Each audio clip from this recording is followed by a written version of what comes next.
Hello everyone, welcome to my YouTube channel. My name is Sumaira Khan and आज मैं आपको making of the Indian constitution Laxmikanth का part 3 करवा रही हूँ। पार्ट 1 एंड पार्ट 2 मैंने करवा दिया है, आप जाके चेक कर लीजिए उसे, historical background of the Indian constitution में।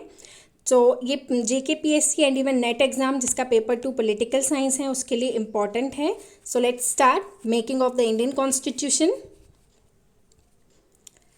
Demand of the Indian constitution सबसे पहले 1934 में आई थी। किसने दी थी? MN रॉय ने सबसे पहले कॉन्स्टिट्यूएंट असेंबली की डिमांड दी थी, जो कि कम्युनिस्ट मूवमेंट जो इंडिया में चल रही थी उसके लीडर थे। तो 1934 में सबसे पहले किसने कॉन्स्टिट्यूएंट असेंबली को के बारे में बात की? तो वो थे MN रॉय।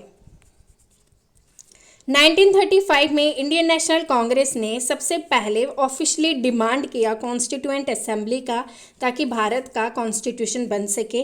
1938 में जवाहरलाल नेहरू ने इंडियन नेशनल कांग्रेस के बिहाफ में कॉन्स्टिट्यूशन बनाने की बात कही, और कॉन्स्टिट्यूशन में इन्होंने ये बात कही कि कॉन्स्टिट्यूशन बनेगा but without interference of outsider, यानी कि विदाउट इन्फ्लुएंस ऑफ ब्रिटिशर्स। और कॉन्स्टिट्यूएंट असेंबली इलेक्ट की जाएगी on the basis of adult franchise. तो अभी हमने 3 ईयर पढ़े, 1934, 1935 एंड 1938। तो starting from the 1934 constituent assembly idea first time given by MN Roy. 1935 officially demand की गई by Congress and 1938 by Jawaharlal Nehru.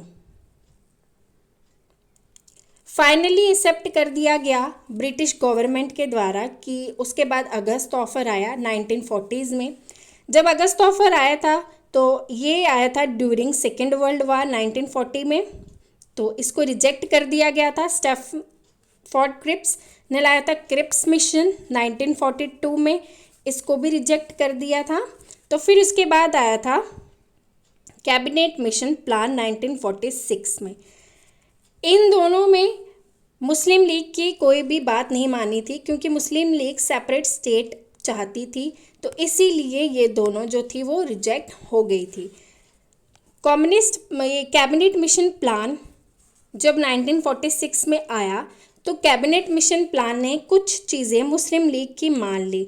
उन्होंने ये सोचा कहीं जैसे अगस्त ऑफर कैंसिल हो गया या जो क्रिप्स मिशन जो था वो भी कैंसिल हो गया, तो कैबिनेट मिशन प्लान कैंसिल नहीं होना चाहिए, इसीलिए इन्होंने कुछ बातें जो मुस्लिम लीग की थी वो उन्होंने मान ली।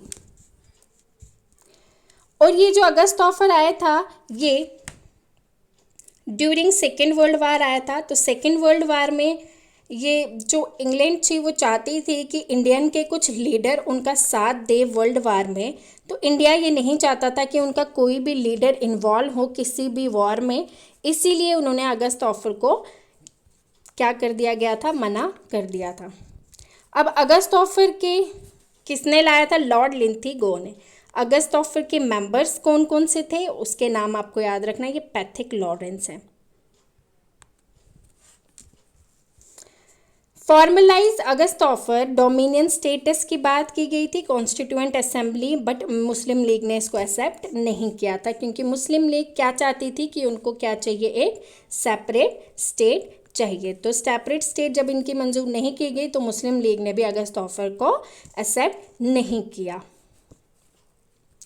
फिर इसके बाद एक ड्राफ्ट प्रपोजल दिया गया ब्रिटिश गवर्नमेंट के बाद कि independent constitution to be adopted after world war second. अगस्त ऑफर आया, क्रिप्स मिशन आया, इन दोनों में बात की गई थी कि इंडिया को कॉन्स्टिट्यूएंट असेंबली मिलेगी after world war second, but ऐसा नहीं हुआ था। ठीक है, तो मुस्लिम लीग ने इसको क्रिप्स प्रपोजल को भी रिजेक्ट कर दिया था एंड इंडिया वांट कि वो जो मुस्लिम्स थे वो क्या चाहते थे मुस्लिम लीग्स कि इंडिया को 2 ऑटोनॉमस स्टेट्स में बांट दिया जाए। कैबिनेट मिशन प्लान आया। कैबिनेट मिशन प्लान ने मुस्लिम लीग की कुछ बातें मान ली। वो नहीं चाहते थे जैसे अगस्त ऑफर को रिजेक्ट किया है, क्रिप्स मिशन को रिजेक्ट किया है, वो नहीं चाहते थे कि अब क्या कैबिनेट मिशन प्लान भी रिजेक्ट हो, इसीलिए उन्होंने मुस्लिम लीग की कुछ बातों को मंजूरी दे दी गई थी। उसके बाद नवंबर 1946 में कॉन्स्टिट्यूएंट असेंबली बैठी under the cabinet mission plan. Hope आपको यहाँ तक समझ आ गया होगा। अब इसके फीचर्स क्या थे, इस स्कीम के फीचर क्या थे कि टोटल स्ट्रेंथ कितनी होगी, 389 कॉन्स्टिट्यूएंट असेंबली की स्ट्रेंथ होगी। तो आपको ये याद रखना है कि कॉन्स्टिट्यूएंट असेंबली की टोटल स्ट्रेंथ कितनी होगी, 389 स्ट्रेंथ होगी। उसमें से 296 जो मेंबर हैं वो ब्रिटिश इंडिया के होंगे, ठीक है। वो प्रोविंसेस से होंगे जहाँ पे ब्रिटिश ने कब्जा किया है, ठीक है, जहाँ पे ब्रिटिश प्रोविंसेस थी। और 93 वो होंगे जहाँ पे प्रिंस रूल चलता था, यानी कि वहाँ पे कौन सी थी, प्रिंसली स्टेट्स थी। आउट ऑफ 296 सीट्स में जो ब्रिटिश इंडिया पे थी, उसमें से जो 92 मेंबर 11 जो गवर्नर प्रोविंसेस, जो 11 गवर्नर प्रोविंसेस थी उसमें से चुने जाने थे। अब वो 11 गवर्नर प्रोविंसेस कौन कौन सी थी, महार, बॉम्बे, बंगाल, विंध्या भारत, ये आप नाम लिख लीजिएगा, बिहार, यूनाइटेड प्रोविंस जो अभी उत्तर प्रदेश है,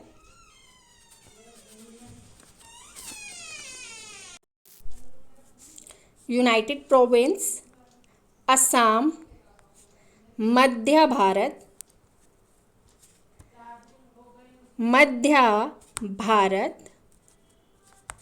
ओडिशा, सिंध और पंजाब।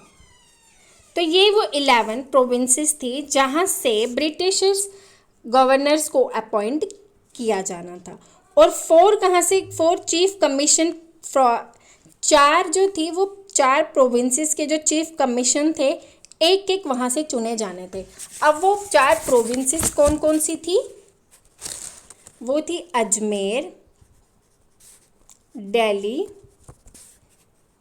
कुर्ग एंड बलूचिस्तान। ये 4 वो प्रोविंसेस थी जहाँ से एक एक चीफ कमीशन को लिया जा रहा था। अब जो उनकी सीट्स थी उनको कैसे डिवाइड किया जाता था, 10 लाख अगर एक जगह, एक प्रोविंस की अगर 10 लाख पॉपुलेशन है, वहाँ से एक पर्सन को लिया जाता था। जहाँ पे 9 लाख पॉपुलेशन है वहाँ से भी एक पर्सन लिया जाता था। जहाँ पे 8 लाख पॉपुलेशन है वहाँ पे भी एक पर्सन को लिया जाता था। 7 लाख पॉपुलेशन है तो एक पर्सन को लिया जाता था। जहाँ पे 4, 5, 3, 6, 1, 2 ये पॉपुलेशन थी, वहाँ से सिर्फ और सिर्फ एक ही इंसान को लिया जाता था। मगर जहाँ पे 11, 12, 13, 14 ये यहाँ 25 इतनी ज़्यादा पॉपुलेशन होती थी, तो वहाँ से कितने पर्सन्स को लिया जाता था, 2 पर्सन्स को लिया जाता था। तो 389 टोटल थी कॉन्स्टिट्यूएंट असेंबली के मेंबर्स, 292 ब्रिटिश प्रोविंसेस के, 93 प्रिंसली स्टेट्स के। तो इसी को फर्दर डिवाइड करके 92 मेंबर्स को 11 गवर्नर प्रोविंसेस से चुना जाता था, जो मैंने आपको प्रोविंसेस बताई हैं वहीं से। और 4 जो थी वो चीफ कमीशन प्रोविंसेस से चुना जाता था, जो मैंने आपको अजमेर, दिल्ली, कुर्ग और बलूचिस्तान इनसे चुना जाता था। अब पॉपुलेशन को डिवाइड किया गया था कि जिस प्रोविंसेस की 10 लाख पॉपुलेशन है वहाँ से एक पर्सन को चुना जाएगा, 9 लाख पॉपुलेशन है तो एक पर्सन को चुना जाएगा। ऐसे ही करते अगर 7 लाख पॉपुलेशन है तो भी एक पर्सन को चुना जाएगा। वेयर एज 4, 5, 3, 2, 1 पॉपुलेशन हो तो वहाँ से टोटल इन सब में से एक ही पर्सन को चुना जाएगा, सिर्फ एक पर्सन को नॉमिनेट किया जाएगा। बाकी 11, 12, 13, 14 ये हो, यहाँ से कितने बंदों को चुना जाएगा, 2 पर्सन्स को चुना जाएगा। जनरल में कितने थे, 213 सीट्स, मुस्लिम 79 seats, Sikh 4 seat, total women कितनी थी 15, एसटी कितने थे 33 और एससी कितने थे 26 थे। तो आपको ये सब जो चार्ट है जो मैंने यहाँ पे लिखे हुए हैं, नंबर्स के कितने मेंबर होने चाहिए, तो ये सब आपको याद होना चाहिए। Working of the constituent assembly, first meeting जो थी 9 दिसंबर 1946 में फर्स्ट मीटिंग थी। मुस्लिम ने बायकॉट किया इस मीटिंग को क्योंकि वो सेपरेट स्टेट पाकिस्तान चाहते थे। मीटिंग को सिर्फ 211 मेंबर्स ने अटेंड किया। तो आपको ये याद होना चाहिए कि फर्स्ट मीटिंग 9 दिसंबर 1946 में हुई थी, जिसको मुस्लिम लीग ने बायकॉट किया था क्योंकि वो सेपरेट स्टेट चाहते थे पाकिस्तान। और इस मीटिंग को सिर्फ और सिर्फ 211 मेंबर्स यानी कि 211 मेंबर्स ने ही अटेंड किया था।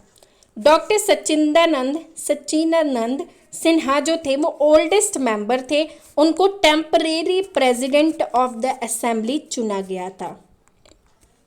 ठीक है, तो आपको ऐसे क्वेश्चन आ सकता है, who has been appointed as the temporary president of the constituent assembly, तो वो थे सच्चिदानंद सिन्हा। फिर उसके बाद डॉक्टर राजेंद्र प्रसाद को इलेक्ट कर दिया गया प्रेसिडेंट ऑफ द असेंबली। उसके बाद एच.सी. मुखर्जी और वी.टी. कृष्णमाचारी को इलेक्ट कर दिया गया एज ए वाइस प्रेसिडेंट। तो आपको इन दोनों के नाम याद होने चाहिए। इसका मतलब है कि इस असेंबली में कितने वाइस प्रेसिडेंट्स थे? 2 वाइस प्रेसिडेंट थे। ड्राफ्टिंग कमेटी बिठाई गई। The important committee was drafting committee, जो 29 अगस्त, ये ईयर याद रखिएगा, 1947 में ड्राफ्टिंग कमेटी बिठाई गई थी। इस कमेटी का टास्क क्या था कि कॉन्स्टिट्यूशन को ड्राफ्ट करना। इसमें 7 मेंबर्स थे। तो ड्राफ्टिंग कमेटी के कितने मेंबर्स थे? 7 मेंबर्स थे। चेयरमैन कौन थे? Doctor B.R. Ambedkar, Gopala Swami Ayyangar, Alladi Krishna Swami, K.M. Munshi, Syed Mohammad Saadullah, Madhav Rao. इन्होंने रिप्लेस किया था B.L. मित्तल को, who resign due to illness. T.T. Krishnamachari, इन्होंने रिप्लेस किया था D.P. खेतान को, जो कि मतलब मर गए थे। उनको रिप्लेस किया था किसने? T.T. कृष्णमाचारी ने। कॉन्स्टिट्यूएंट असेंबली की first meeting, Rajendra Prasad elected as a prime minister. Drafting committee कब बैठी थी? कॉन्स्टिट्यूशन का ड्राफ्शन जो था वो कब सबमिट किया था? 4 नवंबर 1947 में। ड्राफ्टिंग कंप्लीट हुई थी 26 नवंबर 1949 में। और हैंड रिटन कॉन्स्टिट्यूशन को कब साइन किया था? फिर लीगली कब उसको अनाउंस किया था? सो यहाँ पे इस पे सब इन शॉर्ट लिखा हुआ है, तो आप ये सारी डेट्स जो है वो अच्छे से पढ़ लीजिएगा ताकि आपको अच्छे से आ जाए। सो ये था हमारा making of the Indian constitution Laxmikanth का पार्ट 3। सो होप आपको ये सब समझ आया होगा। मैंने बहुत ही इजी लैंग्वेज में ये समझाया है और इसके मैंने शॉर्ट नोट्स बनाए हैं। अगर आपको ये नोट्स चाहिए तो आप मेरा टेलीग्राम जो लिंक चैनल है उसे ज्वाइन कर लीजिएगा। डिस्क्रिप्शन में मैंने लिंक सेंड किया है, तो आप उसे ज्वाइन करिएगा। So all the best and bye bye.